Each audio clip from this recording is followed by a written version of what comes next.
अस्सलाम वालेकुम वरहमतुल्लाहि वबरकातुहू। This is sir Naseem Zulfiqar और आज जो है वो ये वीडियो जो मैं बना रहा हूँ स्पेशली वो सेकेंड ईयर केमिस्ट्री के स्टूडेंट्स के लिए है। और काफ़ी कन्फ्यूजन मुझे देखने में आ रही है, काफ़ी स्टूडेंट्स व्हाट्सएप पर मैसेजेस कर रहे हैं और मैं फेसबुक पर और डिफरेंट सोशल साइट्स पर ये एक मुझसे हर कोई एक सवाल कर रहा है regarding the sequence of ligands कि लिगेंड्स के जो नेम्स हैं वो किस तरह से लिखे जाते हैं, किस सीक्वेंस में लिखे जाते हैं। वो डिफरेंट राय है टीचर्स की, स्टूडेंट्स की इसके मामले में कि टेक्स्ट बुक कुछ कहती है और जो है इंटरनेशनल जो रूल्स हैं वो कुछ कहते हैं और हम किसको फॉलो करें, किस पर हमें नंबर मिलेंगे। तो अभी मैंने आज जो है वो सुबह यूट्यूब पर और फेसबुक पर ये एक पोस्ट लगाई थी जिस पर स्टूडेंट्स ने काफ़ी कमेंट किया कि सर इसको आप जो है वो एक वीडियो बनाकर समझा दें तो कि उनकी अंडरस्टैंडिंग ज़्यादा बेहतर तरह से हो जाए।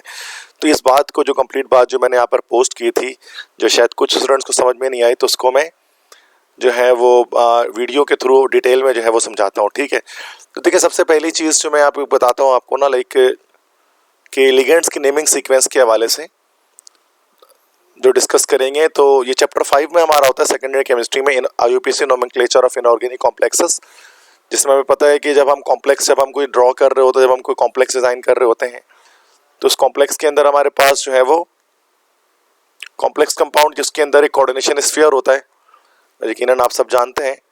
इस तरह से इसके अंदर हमेशा हमारे पास कोई कॉम्प्लेक्स होता है कोऑर्डिनेशन स्फीयर के अंदर, और जो है वो इसके बाहर इधर पर कैटाइन होता है, इधर पर एनाइन होता है, अंदर इसके जो है वो मेटल होता है और मेटल के साथ स्मॉल ब्रैकेट के अंदर लिगेंड होता है। ठीक है, तो ये जो लिगेंड है इसकी जो नेमिंग की जाती है, चूँकि लिगेंड का नाम जो लिखा जाता है अब वो किस तरह से लिखा जाता है। लिगेंड ये एक भी हो सकता है, ये मल्टीपल लिगेंड्स भी हमारे पास जो है वो यहाँ पर मौजूद हो सकते हैं। ठीक है, अब अगर मल्टीपल लिगेंड्स आ जाए तो क्या किया जाएगा, किस तरह से उनकी नेमिंग की जाएगी, और यही एक प्रॉब्लम है जो स्टूडेंट्स जो है वो फेस कर रहे हैं, जिस पर जो है वो मैं ये वीडियो बना रहा हूँ। तो देखिए इस चीज़ को समझने के लिए डिटेल के अंदर जो है वो मैं दो पार्ट्स में ब्रेक कर देता हूँ इस टॉपिक को। एक मैं यहाँ पर लिखता हूँ STBB, that is Sindh text book board, और एक हमारे पास इंटरनेशनल रूल कि सिंध बोर्ड की जो हमारे बुक है वो क्या कहती है और इंटरनेशनल रूल हमारा क्या कहता है। सिंध टेक्स्ट बुक बोर्ड जो है ना वो उन रूल्स के हवाले से उसमें चीज़ें मेंशन की गई हैं। STBB के अंदर जो है वो अगर आप देखेंगे दैट्स पेज नंबर जो है वो 86 आपका है। ठीक है, पेज नंबर 86 जब आप देखेंगे तो पेज नंबर 86 पर जो है वो कंप्लीट रूल्स जो है वो लिख दिए गए हैं आपकी बुक में। और ये जो रूल्स लिखे गए हैं, ये जो रूल्स हैं ये बिफोर 2005 है, 2005 से पहले जो IPC के रूल्स थे तो वो यहाँ पर इसमें मेंशन किए गए हैं। और उन रूल्स के अकॉर्डिंग जब भी हम लिगेंड्स का नाम लिखते हैं, ख़ासतौर पर नेगेटिव लिगेंड्स का नाम, तो क्या होता है कि उनमें वो O पे जाकर एंड होते हैं। जैसे क्लोरो, मतलब फॉर एग्जांपल अगर हम बात करें तो जैसे कि हम कहते हैं दैट इज क्लोरो, या फिर ब्रोमो, या फिर आयोडो, ETC। तो ये हमारा था, दिस इज द रूल्स, जो रूल 2005 से पहले था।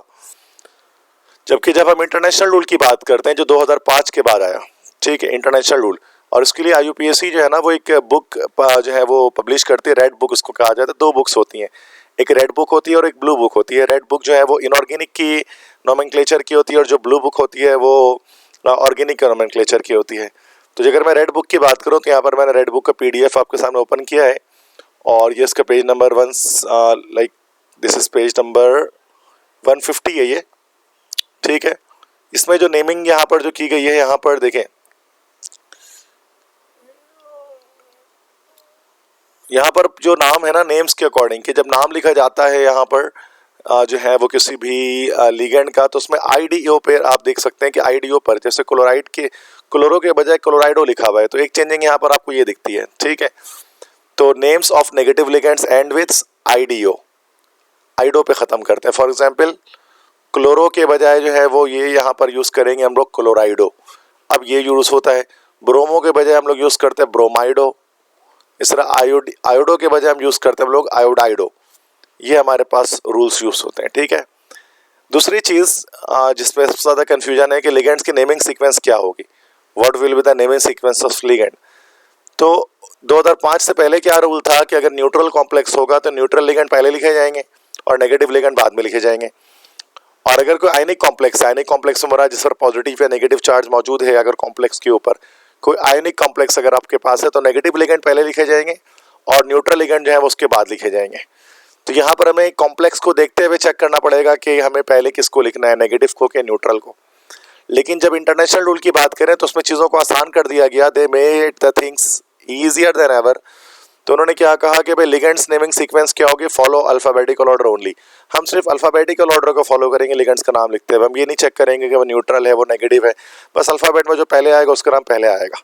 जैसे यहाँ पर आप देख सकते हैं कि इसमें लिखा हुआ है कि legends names are listed in alphabetical order, legends का जो नाम है अल्फाबेटिकल ऑर्डर में लिखा जाएगा, ठीक है। तो ये हमारे पास जो रेड बुक है, this is the red book, तो इसका कवर यहाँ पर आप देख सकते हैं इस PDF का। तो ये IUPAC की तरफ से लॉन्च की जाती है, पब्लिश किया जाता है इस बुक को, international union of pure and applied chemistry. तो देखा जाए तो this rule is also good, this rule is also correct कि अगर आप अल्फाबेटिकल ऑर्डर को फॉलो करेंगे, ठीक है। ये और ये भी सही है कि आप जो है वो बुक के अकॉर्डिंग में करें। अच्छा, आप स्टूडेंट्स कहते हैं सर कि what will be better for us, हमारे लिए क्या बेहतर है। चूंकि देखो बच्चे, आप लोग जो पढ़ रहे हो, सेकेंडरी के स्टूडेंट जो मुझे सुन रहे हैं, वो हम लोग पढ़ रहे नंबर्स के लिए, मार्क्स के लिए, हमें मार्क्स चाहिए अच्छे से अच्छे, ठीक है। और मार्क्स चाहिए होंगे और हम यही रिकमेंड करते हैं कि जो टेक्स्ट बुक के अंदर जो चीज़ है अगर आप उसको ही फॉलो कर लें तो मार्क्स गेट करने की चांसेस जो है वो बेहतर हो सकते हैं। अगरचे इसमें बात वही होगी कि आप लकीर के फ़कीर बन रहे हैं, लेकिन जाहिर सी बात है कि नंबर्स जो है उस पर कोई कॉम्प्रोमाइज़ हम नहीं करते, हमारा जो सिस्टम है वो हमें नंबर पर ही जज करता है। तो उसके लिहाज से जो है वो सिंह टेक्स्ट बुक बोर्ड की जो है ना वो बातें उसको हम फॉलो कर लेंगे, ठीक है। तो मैंने यहाँ पर ये चीज़ मेंशन कर दी अब तमाम स्टूडेंट्स के लिए कि both the ways are correct, कि दोनों तरीके, बोथ वेज आर करेक्ट, दोनों तरीके ठीक है, but Sindh text book board rules are preferred to save your marks, ठीक है। कि अगर अपने मार्क्स को बचाना चाहते हैं, सेव करना चाहते हैं, तो सेव करने के लिए आपको जो है वो सिंह टेक्स्ट बुक बोर्ड के रूल को फॉलो करना पड़ेगा। अब जैसे देख लें, यहाँ पर मैं नेम लगाता हूँ दो जो है वो एक एग्जाम्पल रखकर। अब देखो बेटा, यहाँ पर Ni लगा हुआ है, इस चार्ज के ऊपर Ni मौजूद है यहाँ पर, ठीक है। तो यहाँ पर हमारा पॉजिटिव चार्ज इस पर आ गया, तो इसका मतलब हो गया कि हमारा जो कॉम्प्लेक्स है वो एक आयनिक कॉम्प्लेक्स हो गया, कैटायनिक कॉम्प्लेक्स हो गया। तो यहाँ पर हम क्या करेंगे कि पहले नेगेटिव लिगेंड का नाम आएगा, उसके बाद हमारे पास जो है वो न्यूट्रल लिगेंड का नाम आएगा। अब इसके लिहाज से इसका नाम हो जाएगा, दिस विल बी टेट्रामाइन, सॉरी, क्योंकि पहले हमारे पास नाम आ जाएगा इसमें क्लोरो का आ जाएगा, चूंकि नेगेटिव लिगेंड क्लोरो है, तो 2 क्लोरो लगा हुआ, this is die chloro. 4 amine लिखा हुआ, दिस इज टेट्रामाइन। उसके बाद Cr लगा हुआ है और क्रोमियम, चूंकि कैटायनिक कॉम्प्लेक्स है। उसके बाद स्मॉल ब्रैकेट में इसका ऑक्सीडेशन नंबर आ जाएगी, तो ये -2 यहाँ पर है, -1 यहाँ पर है, तो 3 आ जाएगी, क्रोमियम 3। एंड एंड किस पर हो जाएगा, लास्ट में Ni हमारा है क्लोराइड।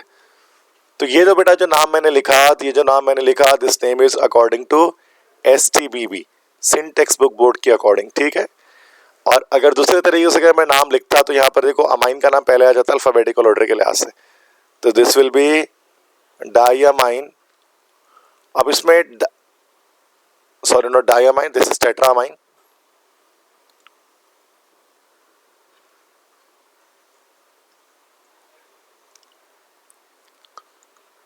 टेट्राअमाइन। अब देखो 2 क्लोरो है तो डाई क्लोरो के बजाय यहाँ पर डाई क्लोराइडो कर देंगे। देन उसके बाद क्रोमियम,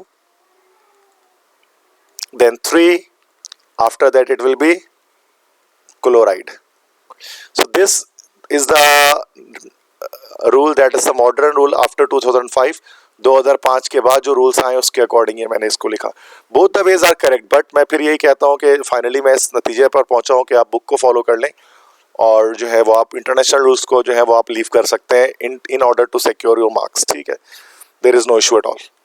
नेक्स्ट इज, जैसे यहाँ पर आगे आप देखें, यहाँ पर ये हमारा जो है ना इसके ऊपर ना कैटाइन है ना एनाइन है, तो ये हमारा एक न्यूट्रल कॉम्प्लेक्स है। तो ये हमारा एक न्यूट्रल कॉम्प्लेक्स है। न्यूट्रल कॉम्प्लेक्स में क्या होगा कि हमारे पास जो न्यूट्रल लिगेंड है वो पहले आएगा, डाइअमाइन। तो this is diammine, then tetra chloro, central metal atom हमारे पास है इस वक्त प्लेटिनम, तो प्लेटिनम और ऑक्सीडेशन नंबर इसकी निकल जाएगी 4। अच्छा, इसी को अगर हम लेटेस्ट रूल्स के अकॉर्डिंग करेंगे तो अल्फ़ाबेटिकल ऑर्डर के लास्ट अमाइन का नाम ही पहले आएगा, दिस विल बी डायमाइन। उसके बाद टेट्रा क्लोरो के बजाय टेट्रा क्लोराइडो, देन पीटी है हमारा प्लेटिनम और ये 4। तो इसमें भी सेम यही चीज़ है बच्चों की, अगर रिकमेंडेशन की बात की जाए तो ये फर्स्ट वाला रिकमेंडेड है, सेकंड वाला नॉट रिकमेंडेड है, ठीक है। तो in order to save you marks, मैं चाहता हूँ नंबर आपकी किसी भी तरह से जो है ना वो डिक्रीज ना हो पाए, या मैं कोई ऐसी चीज़ आपको ना बता दूँ जिसकी वजह से आपके मार्क्स जो है वो किसी तरह से डिक्रीज हो जाए, ठीक है। सो दैट्स वाई ये मैंने सोचा कि इस लेक्चर को बना देना चाहिए। आई होप सो कि अब जो कन्फ्यूजन्स थी तमाम स्टूडेंट्स के जहनों में वो क्लियर हो चुकी होंगी। तो thank you so much for listening to me. If you are new in my channel, then please subscribe and like my lectures and share with your friends. Best of luck तमाम students को अपने exams के लिए, अपने papers के लिए। इंशाल्लाह आप सब अच्छे नंबरों से कामयाब हो गए। अपना ख्याल रखिएगा, मुझे दुआओं में याद रखिएगा। अल्लाह निगहबान।